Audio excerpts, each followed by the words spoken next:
por favor, déjenos quedarnos, dijo la viuda antes de que la anciana pudiera siquiera preguntar su nombre.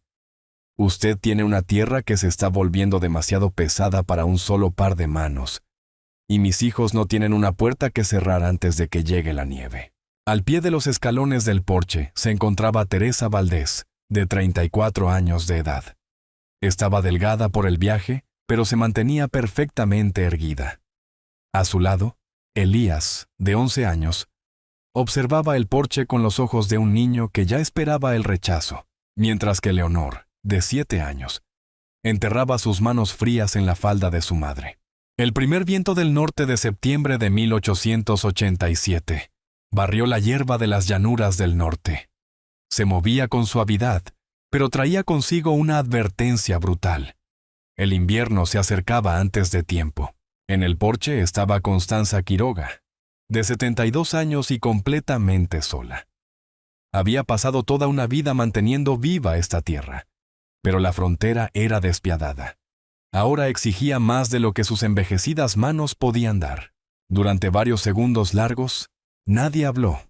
El viento empujaba el polvo contra la puerta.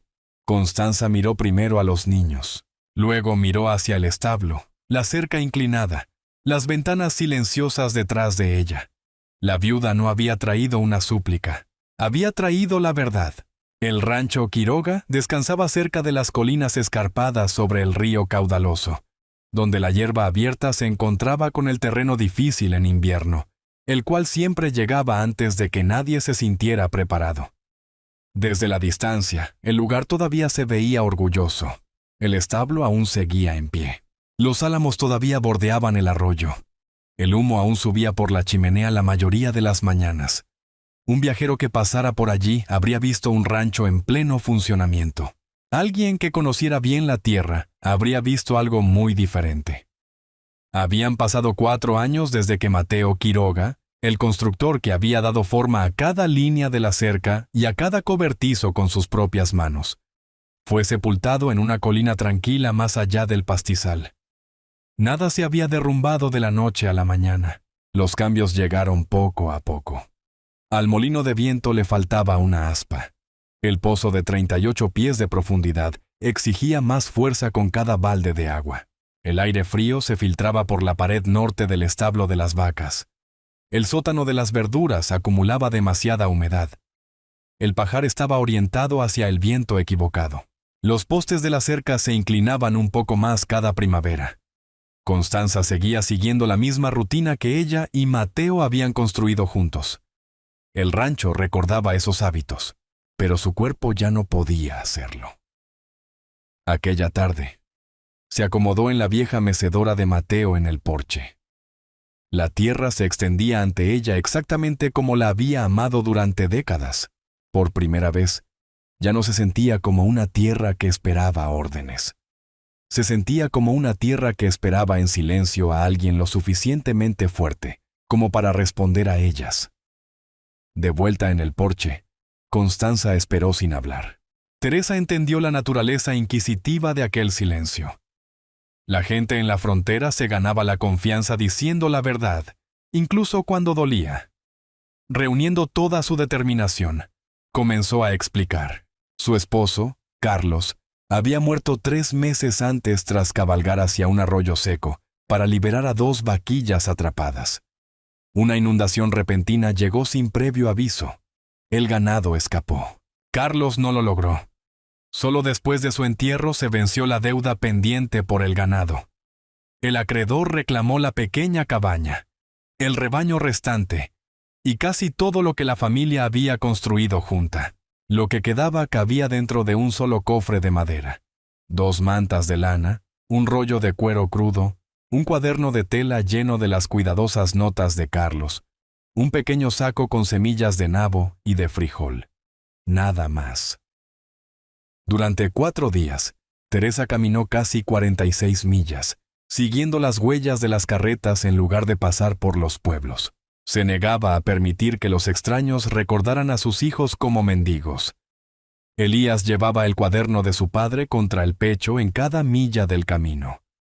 Leonor abrazaba la bolsa de semillas como si fuera su muñeca favorita. En la tercera noche, Elías preguntó en voz baja, ¿Todavía tenemos un hogar, mamá? Teresa miró hacia el horizonte oscuro antes de responder. Aún no, mijo.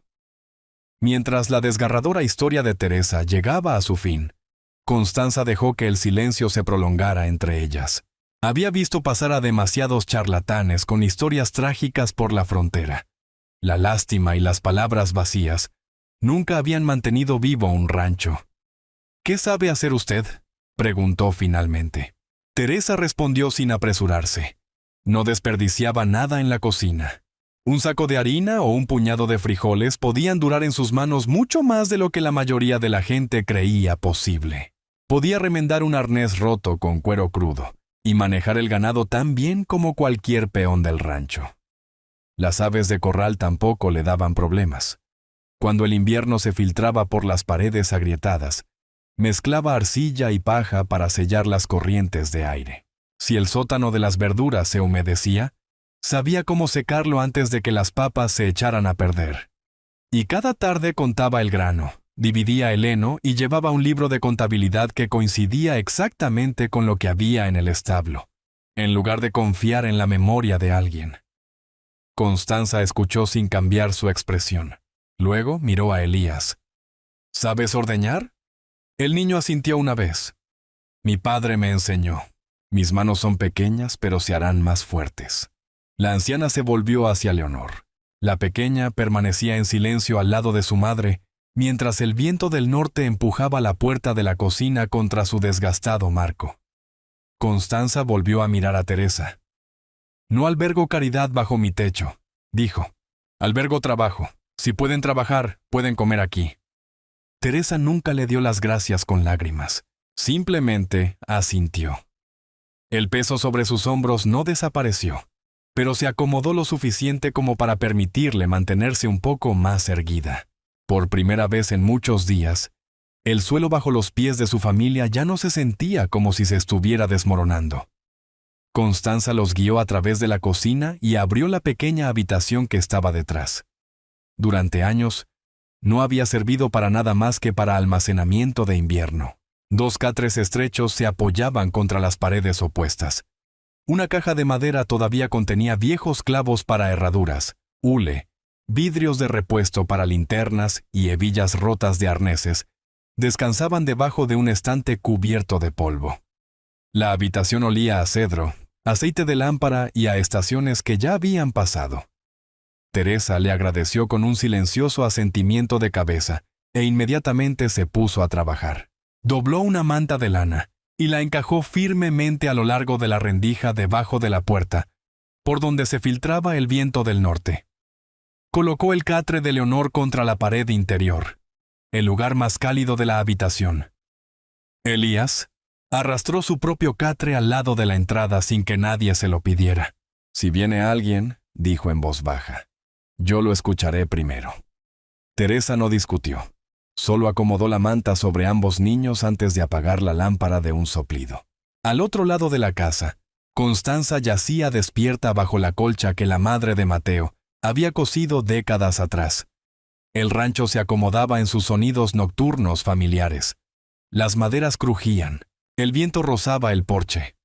En algún lugar afuera, una cadena suelta golpeaba suavemente contra el marco del pozo. Luego llegaron sonidos que la casa no había albergado en años. Leonor tosió una vez mientras dormía. Unos momentos después, Elías susurró en la oscuridad. ¿Nos echará mañana? Hubo una pausa antes de que Teresa respondiera. Solo si no cumplimos con el trabajo. El silencio regresó. Constanza se quedó mirando el techo de madera sobre ella. Recordó algo que Mateo solía decir a menudo después de recorrer las líneas de la cerca. Un rancho muere primero por los bordes, esos que nadie se molesta en inspeccionar. Estuvo a punto de volverse hacia el lado vacío de la cama. Casi pronunció su nombre. En su lugar, cerró los ojos y escuchó. Por primera vez en años, la vieja casa respiraba con más de una sola alma solitaria. Teresa se despertó mucho antes de que la primera luz gris alcanzara la colina del este. Se movió en silencio por la cocina desconocida, abriendo las alacenas una a una. Un saco de harina de maíz descansaba al lado de una vasija de frijoles secos. Una pequeña lata todavía contenía un poco de café. Quedaba suficiente manteca para preparar un desayuno con cuidado. Cortó unas cuantas astillas secas de álamo y avivó el fuego para devolverlo a la vida. Pronto, la estufa despidió un calor constante en lugar de las cenizas agonizantes del día anterior. El aroma del café recién hecho flotó por toda la casa. Constanza se detuvo en el umbral de la puerta. Durante meses, el desayuno no había sido más que galletas duras ablandadas con café recalentado. Cocinar para una sola persona se había convertido lentamente en otra tarea que ya no le importaba terminar. Teresa no dijo nada al respecto. Llenó un tazón y lo colocó frente a la anciana antes de servirse ella misma. En lugar de sentarse a la mesa, se quedó cerca de la estufa, desde donde podía vigilar tanto el fuego como a sus hijos. Afuera, Elías cruzó el patio cubierto de escarcha para revisar el bebedero del ganado, antes de que nadie se lo pidiera. Adentro, Leonor se agachó debajo de la mesa y descubrió un viejo botón de madera cubierto de polvo. Lo frotó contra su manga para limpiarlo. Caminó hacia Constanza y lo colocó al lado de su tazón. «Creo que esto pertenece aquí», susurró. Constanza terminó cada bocado sin decir una palabra. Cuando Teresa se volvió hacia la estufa, la anciana acercó silenciosamente la pequeña silla al fuego. «Leonor, mija», dijo suavemente, «ven a calentarte las manos». La primera semana transcurrió sin un solo momento dramático. Así era como en la mayoría de los ranchos se decidía si alguien pertenecía al lugar. No mediante discursos, sino a través de la rutina. Constanza nunca explicó su horario. Teresa lo aprendió observando. Los sacos de grano siempre se revisaban antes del atardecer. Las puertas del establo debían cerrarse con pestillo antes de que el viento cambiara hacia el norte. El agua se sacaba del pozo de 38 pies de profundidad antes de que el frío de la tarde se asentara en la cuerda. Nada ocurrió por casualidad. Afuera, Elías recogía los huevos cada mañana y luego los volvía a contar antes del anochecer.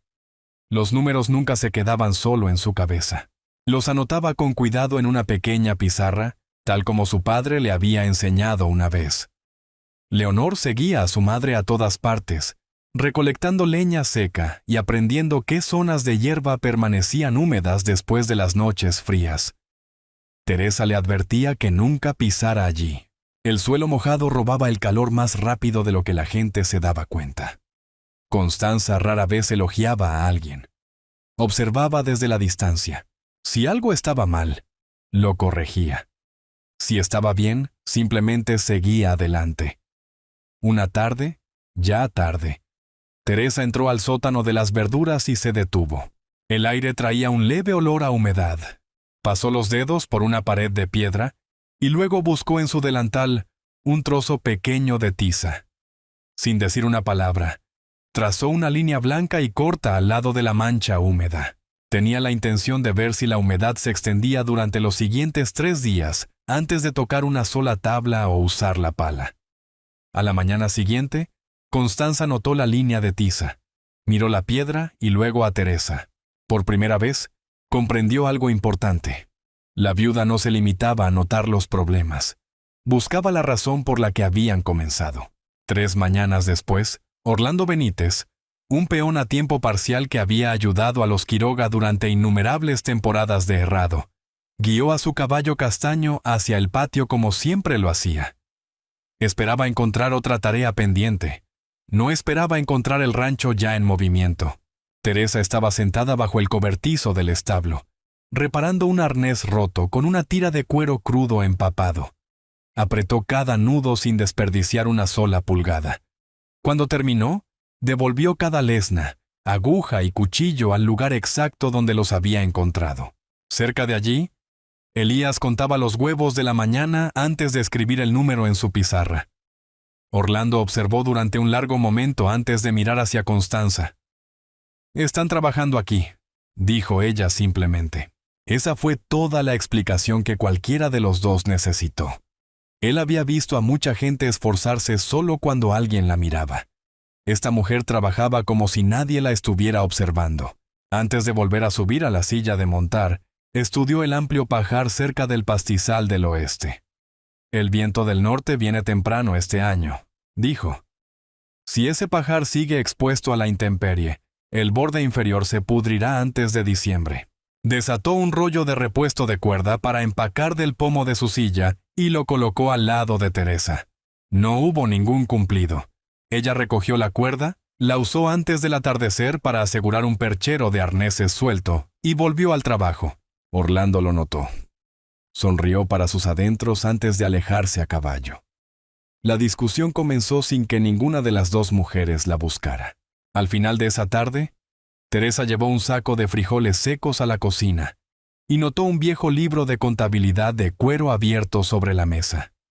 Nunca intentó tomarlo. Pero las páginas estaban hacia arriba, y los años de llevar las cuentas del rancho habían enseñado a sus ojos a notar los números antes que las palabras. Heno, grano, alimento, reservas de invierno. Desvió la mirada casi de inmediato. Aún así, un cálculo se negó a salir de su mente. Esperó hasta que la cena estuvo casi terminada. Solo entonces habló. «A ese ritmo», dijo en voz baja, «el heno se acabará antes del deshielo si la nieve permanece más allá de marzo». La habitación quedó en perfecto silencio.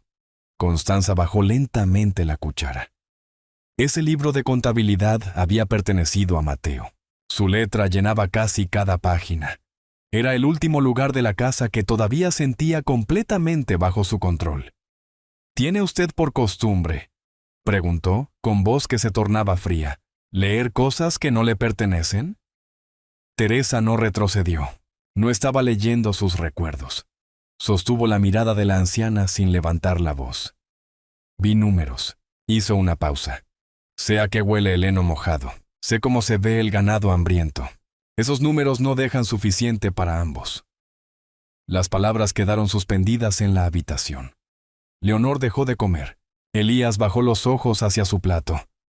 Constanza cerró el libro de contabilidad con un golpe seco que resonó en toda la cocina. Leonor se sobresaltó. Teresa apoyó una mano suave sobre el hombro de su hija. Consoló a la pequeña. No se retractó de una sola palabra. Constanza durmió muy poco esa noche. Mucho antes del amanecer, se puso el abrigo, tomó su bastón y se dirigió sola hacia el pajar que estaba más allá del establo. Ella misma contó cada pila. No le dijo nada a Teresa hasta que pasó casi una hora. «Traiga su cuchillo». Juntas cortaron una paca del borde más bajo que daba a la intemperie. El exterior todavía parecía sano. El centro no. Un anillo de color marrón opaco ya había comenzado a extenderse por el heno. Constanza frotó las hebras húmedas entre sus dedos. No discutió lo que tenía en la mano. Teresa se arrodilló al lado de la pila y señaló hacia la suave pendiente más allá del pastizal. «La lluvia corre directamente hacia la base», explicó. «El viento del norte impide que la parte inferior se seque. Se pierde un poco con cada tormenta. No lo suficiente como para notarlo al principio, pero sí lo necesario para que sea un problema en febrero». Dibujó una línea en la tierra con una rama.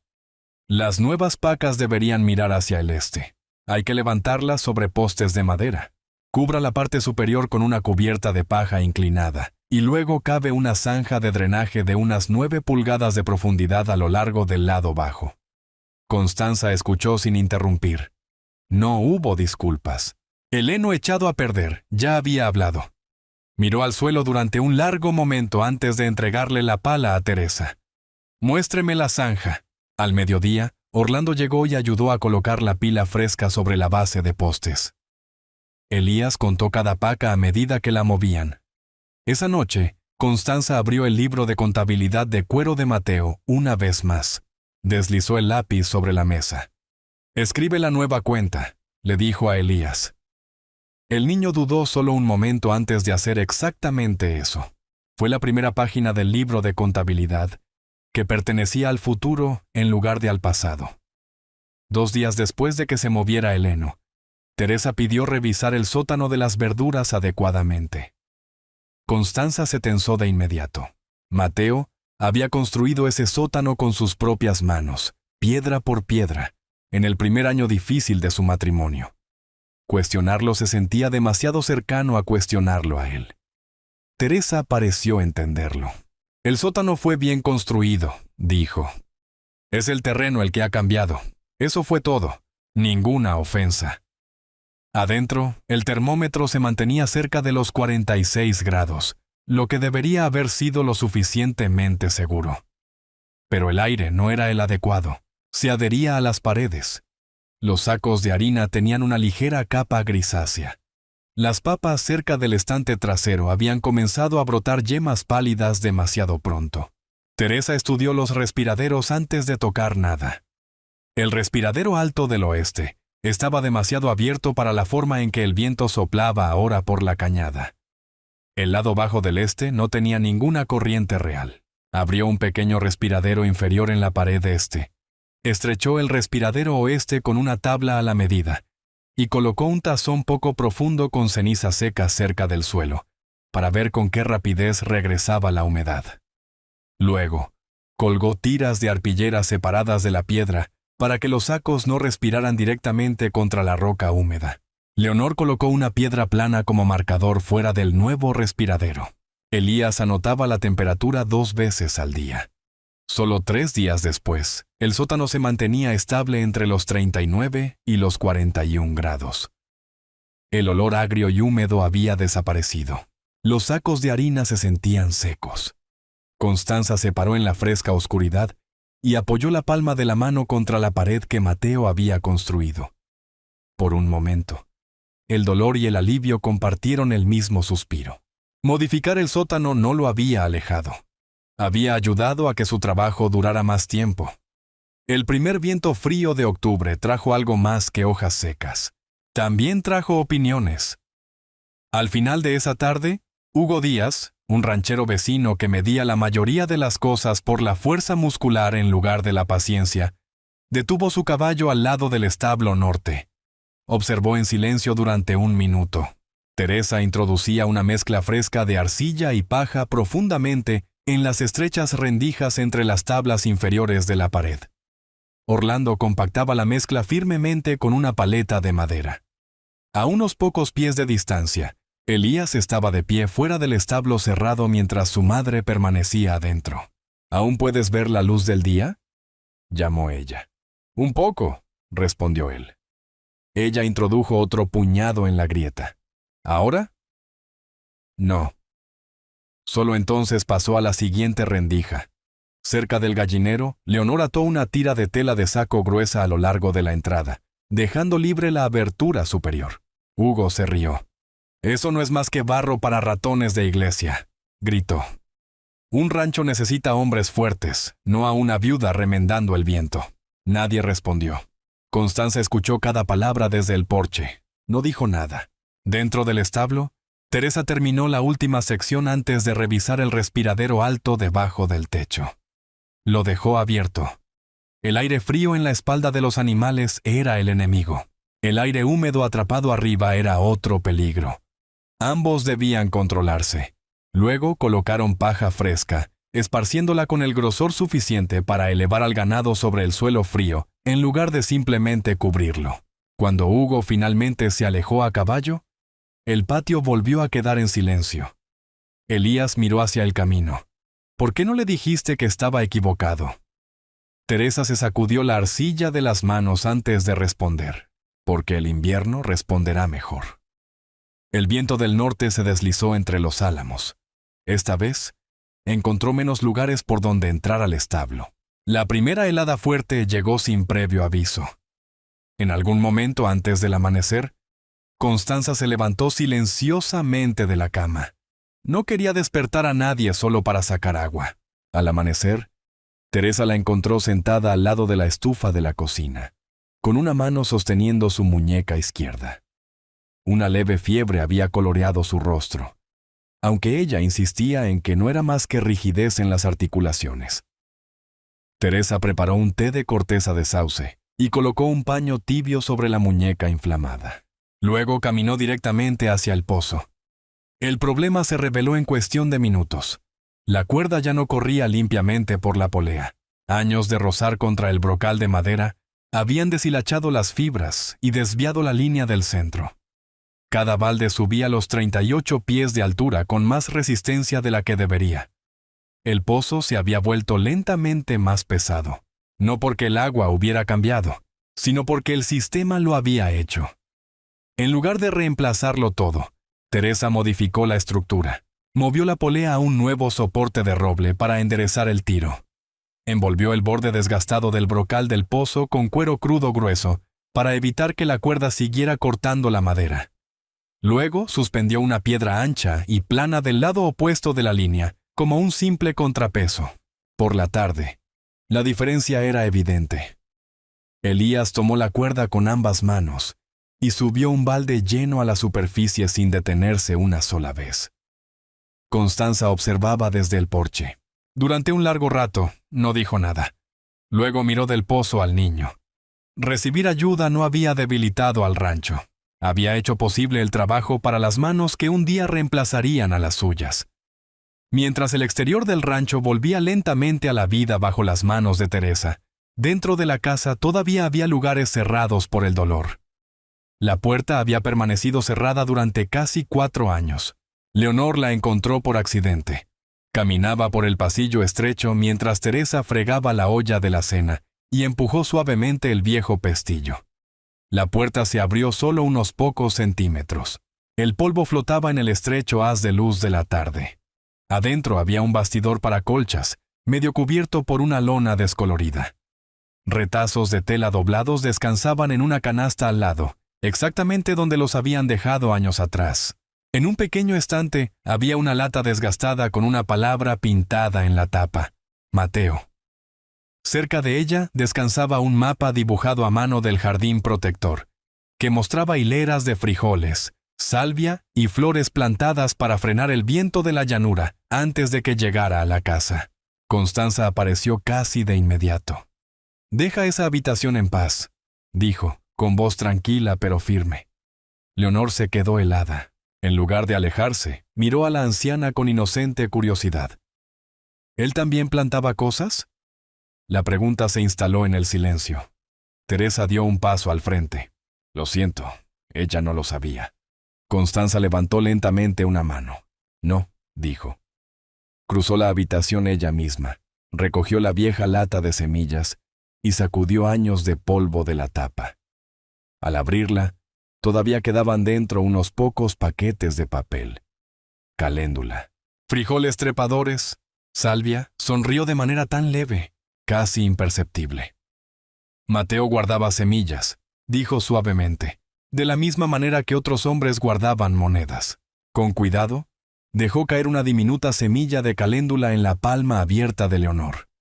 La pequeña cerró los dedos alrededor de ella como si fuera algo precioso. Constanza la observó sin apartar la mirada. Algunos recuerdos nunca debieron quedarse encerrados en una habitación. Estaban destinados a ser plantados de nuevo. La primera semana de noviembre trajo a otro visitante, Silvestre Ruiz, el sobrino de Constanza. Bajó de una carreta de alquiler vistiendo un abrigo de lana limpio y botas pulidas que casi no habían acumulado barro en el camino desde la gran ciudad. Abrazó a su tía cortésmente. Luego, sus ojos se posaron en Teresa y los niños, solo por un momento. Lo suficiente como para decidir que eran temporales. Dentro de la casa, Silvestre desplegó mapas de un corredor de tierras y habló con tranquila confianza. Los compradores del ferrocarril están pagando bien. Te estás haciendo mayor. Este rancho es demasiado para una sola persona. Vende ahora mientras valga algo. Sus palabras sonaban razonables. Sus ojos ni una sola vez se desviaron hacia el establo, el pozo o el pajar. Para él, el rancho existía en el papel antes de existir en la tierra. La sangre sigue siendo la sangre, añadió. La familia debe cuidar de la familia. Constanza permaneció en silencio. Luego, sin mirar a Silvestre, se volvió hacia Teresa. «¿Si el paso de la montaña se cierra para Navidad?», preguntó con calma. «¿Cuántos días de alimento nos quedan?». Teresa miró a Elías. El niño buscó su pizarra sin dudarlo. Leyó las cifras en voz alta. Heno, grano, ración diaria, reserva para tormentas tardías. Silvestre escuchó sin hablar. Cuando Elías terminó, la habitación quedó en silencio. Silvestre finalmente asintió hacia él. El niño lleva buenas cuentas. Constanza miró directamente a su sobrino. Su nombre, dijo ella con firmeza, es Elías. Por primera vez desde que llegó, Silvestre no tuvo nada útil que agregar. 2 días después de que Silvestre regresara a la gran ciudad, Constanza condujo sola hacia el pueblo. Nunca le mencionó el viaje a Teresa. Dentro de la pequeña oficina de leyes, Alejandro Peña, el abogado del pueblo, explicó un acuerdo de herencia condicional. Si Teresa permanecía en el rancho Quiroga, cuidaba del rancho a lo largo de las estaciones. Cuidaba de Constanza cuando la vejez finalmente lo exigiera y mantenía la tierra productiva. La propiedad podría pasar legalmente a ella y a los niños. Constanza aceptó el borrador. No lo firmó. De vuelta en casa, deslizó los papeles doblados debajo del libro de contabilidad de cuero de Mateo. Luego colocó la pluma al lado de ellos y salió al porche. Nubes grises y bajas se acumulaban a lo largo de la colina del oeste. El invierno leería ese acuerdo antes de que ella misma lo hiciera. A mediados de noviembre, el rancho Quiroga se movía con un nuevo ritmo. El rancho ya no iba a la deriva de una tarea a otra. Se preparaba. Teresa dividió el heno en secciones marcadas. Buen alimento para las noches difíciles. Alimento de menor calidad para los días más cálidos. Reserva de emergencia bajo lona, apartada donde nadie pudiera tocarla sin explicar el motivo. Los sacos de grano se medían por semana en lugar de calcularse por costumbre. La paja para las camas se mantenía seca y elevada del suelo de tierra. Cada tarde, Elías abría el libro de contabilidad de Mateo y escribía los números del día. Al principio, su letra era grande y demasiado cuidadosa, de la forma en que escriben los niños cuando saben que la página es importante. Constanza lo observaba desde la mesa sin intentar tomar el libro. Al fin, le dijo, «Escribe más pequeño, el papel cuesta». Eso fue todo. Fue suficiente. Afuera, Leonor clavaba pequeñas ramas en los canteros del jardín donde irían las semillas de primavera. Ataba retazos de tela a cada marcador, para que no desaparecieran bajo la nieve. Orlando ayudó a colocar una rústica cerca para la nieve hecha de postes y maleza a lo largo del tramo donde el viento soplaba con más fuerza en el lado del establo destinado a los partos. Teresa colgó una cortina de tela de saco dentro de la puerta principal del establo. Introdujo más mezcla de arcilla y paja en las rendijas bajas. Dejó abierto el respiradero alto y movió el bebedero lejos de la línea directa del viento. Constanza les mostró dónde las acumulaciones de nieve habían matado terneros 20 inviernos atrás. Les mostró cómo las nubes bajas se atoraban en la colina antes de una gran tormenta. Les mostró el color de la hierba que contenía demasiada escarcha oculta. Hugo Díaz pasó cabalgando cerca del atardecer y se rió de nuevo. ¿Envolviendo ese establo como a un bebé? Nadie dejó de trabajar. El rancho no estaba siendo envuelto. Estaba siendo preparado para el juicio. La primera señal llegó antes de la nieve. Constanza salió al porche antes del amanecer y se quedó perfectamente inmóvil. Las nubes avanzaban más bajas de lo que debían. El viento traía un leve olor a hierro. Miró hacia la colina del oeste. Llega esta noche. Para el atardecer, el cielo había desaparecido. Entonces la ventisca golpeó. Rápida, dura, implacable. El viento del norte buscó cada tabla, cada rincón, cada debilidad que había encontrado en los años anteriores. Esta vez, encontró menos. La nieve se acumuló contra la cerca de maleza, en lugar de enterrar la puerta del establo. Las acumulaciones de nieve subieron más. La entrada permaneció abierta. Dentro del establo, el aire seguía siendo sumamente frío, pero ya no cortaba las espaldas del ganado. El sellado de arcilla y paja resistió. El respiradero alto disipaba el aire húmedo mientras que las paredes inferiores mantenían la corriente de aire afuera. Las camas profundas permanecieron secas. Los terneros más jóvenes se mantuvieron en pie. El bebedero solo formó una fina capa de hielo en el borde, en lugar de congelarse por completo. Debajo de la casa, el sótano de las verduras se mantuvo estable entre los 39 y los 40 grados. La harina permaneció seca. Las papas descansaban tranquilas sin brotar yemas pálidas. Afuera, la cubierta inclinada de paja desviaba la nieve que soplaba sobre el pajar. El agua del deshielo drenaba hacia la zanja poco profunda en lugar de empapar las pacas inferiores. Cada reparación estaba siendo puesta a prueba, una por una. Teresa organizaba el trabajo sin levantar la voz. Orlando revisaba el ganado durante la noche. Elías llevaba las linternas, contaba el ganado después de cada ronda y anotaba cada número en el libro de contabilidad antes de que la tinta pudiera congelarse. Dentro de la cocina, Leonor alimentaba la estufa con pequeños trozos de madera de álamo y sostenía la lata de semillas de Mateo, apretada contra su regazo. Cerca de la medianoche, Constanza resbaló sobre la nieve compacta dentro del establo y estuvo a punto de caer. Antes de que tocara el suelo, Teresa la sostuvo. Ninguna de las dos mujeres habló. Constanza no se apartó. Por primera vez en muchos años, permitió que alguien más cargara con parte del peso mientras la tormenta terminaba de dictar su veredicto. La ventisca entró en su tercer día. La visibilidad no se extendía más allá de la cerca del establo. Cerca del mediodía, una figura emergió a través de la nieve que soplaba. Era Hugo. Tenía los hombros encorvados contra el viento. En sus brazos, envuelto dentro de su propio abrigo, yacía un ternero recién nacido que apenas podía levantar la cabeza. Llegó al porche sin decir palabra. «Mi pared norte cedió», dijo finalmente. «El heno se mojó hace semanas. 2 terneros murieron». Miró hacia el que aún cargaba. «Este todavía respira». La burla había desaparecido. «Tráigalo adentro entonces», respondió Constanza. Nada más. Teresa ya se estaba moviendo. «Elías trae la arpillera. Leonor calienta una tetera. Orlando, paja fresca, la más seca que tengamos». Nadie perdió el tiempo haciendo preguntas. Frotaron al ternero hasta secarlo. Lo recostaron profundamente en una cama limpia y lo cubrieron con arpillera mientras le daban agua tibia poco a poco. El pequeño animal tembló durante toda la noche. Al amanecer, se puso de pie. Fuera del establo, Hugo se paró en silencio ante la pared norte. Sus ojos siguieron el sellado de arcilla y paja del que se había burlado hacía solo unas semanas. Extendió la mano y presionó un dedo contra el sello endurecido. Luego se volvió hacia Teresa. «¿Cuál es la proporción de la mezcla?», preguntó. «Arcilla y paja». No hubo disculpas. La pregunta misma se había convertido en una.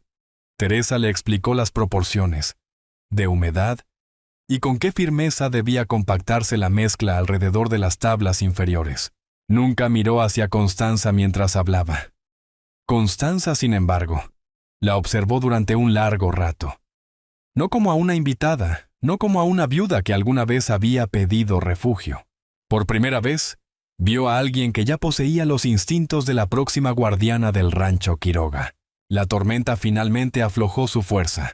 La nieve comenzó a derretirse en las laderas orientadas al sur, y el molino de viento volvió a girar después de que Orlando colocara una nueva aspa donde la vieja se había roto. Una semana después, Silvestre regresó. Esperaba encontrar agotamiento, fracaso, tal vez un rancho finalmente listo para ser vendido. En cambio, el rancho Quiroga estaba funcionando. El ganado estaba vivo.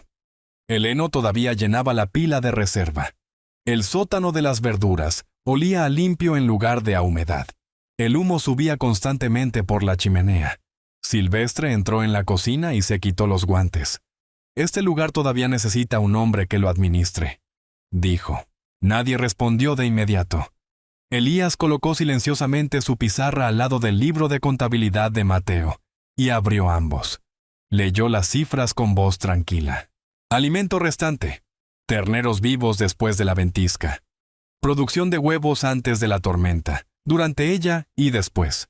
Días que el paso de la montaña permaneció cerrado. Agua extraída del pozo. Cuando hizo una pausa, Teresa agregó solo una corrección sobre la reserva de grano. Nada más. Constanza cerró el libro de contabilidad. Este lugar, dijo, necesita a alguien que sepa dónde respira, dónde tiene goteras y dónde pasa hambre.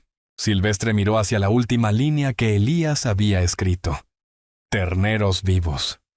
Buscó algún argumento para rebatirlo. Los números ya habían respondido a cada uno de ellos. Después de que Silvestre se alejara, Constanza le pidió a Teresa que la acompañara en el porche. El sol de finales de invierno descansaba bajo sobre el pastizal. Sin ceremonias, la anciana colocó un documento doblado sobre la mesa. El libro de contabilidad de Mateo descansaba debajo de este. Es un acuerdo de herencia condicional, dijo. Si se queda, si mantiene viva esta tierra, si la cuida en cada estación. Si cuida de mí cuando yo no pueda cuidar de mí misma, y les enseña a Elías y a Leonora a hacer lo mismo, el rancho Quiroga será suyo. Teresa no se apresuró a tomar el papel. En su lugar, lo desplegó con cuidado. Leyó cada página. Preguntó sobre las deudas pendientes, los derechos de agua, la marca del ganado, las líneas de la cerca y el lugar de Orlando en el rancho. Los labios de Constanza se suavizaron en la más leve sonrisa. Esa era exactamente la razón por la que la había elegido. No le estoy regalando tierras, dijo en voz baja. Le estoy dando un trabajo que me sobrevivirá. Teresa la miró a los ojos. Entonces no lo tomaré a la ligera. La primavera llegó de la manera en que solía hacerlo en la frontera. No en un solo día cálido, sino con un cambio silencioso a la vez. La nieve se retiró de las laderas del sur. El agua volvió al arroyo sin desbordarse, y las alondras volvieron a cantar. El rancho Quiroga había hecho más que sobrevivir. Había prosperado. El sótano de las verduras permaneció seco. La reserva de heno duró más que la última helada, y el ganado tenía mejor peso que cualquier rebaño vecino. El rancho ya no se limitaba a resistir el invierno, se estaba preparando para una nueva vida. Orlando compartió la historia en el pueblo sin jactarse, simplemente exponiendo los hechos. La disculpa silenciosa de Hugo Díaz llegó unos días después en forma de una carreta llena de paja limpia y seca, dejada al lado del establo. No había ninguna nota. No se necesitaban palabras. Las acciones se habían convertido en el único lenguaje que importaba. Una tarde, ya tarde, Constanza descansaba en la vieja mecedora de Mateo, con un chal de lana negra doblado sobre sus hombros. Al otro lado del patio, Teresa cerró firmemente con pestillo la puerta del establo recién reparada. Ya no trabajaba con la cuidadosa vacilación de una invitada, sino con las manos firmes de una mujer que planificaba para el año siguiente. Desde el jardín, Leonor llegó corriendo, acunando con cuidado una pequeña maceta de barro. En el centro, se erguía un único y vibrante brote de caléndula. «¡Abuelita!», exclamó radiante, colocándolo en el regazo de Constanza. Este brote salió primero. Constanza nunca corrigió la palabra. Su mano curtida descansó suavemente sobre la cabeza de la pequeña. A su lado, Elías detuvo su lápiz por solo un instante antes de terminar en silencio la anotación del día en el viejo libro de contabilidad de cuero. Los números estaban perfectamente equilibrados. El molino de viento giraba suavemente con la brisa de la tarde.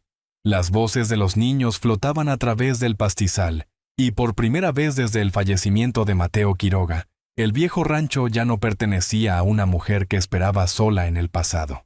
Pertenecía a una familia que se había ganado su lugar, una estación, una reparación y un silencioso acto de fidelidad a la vez.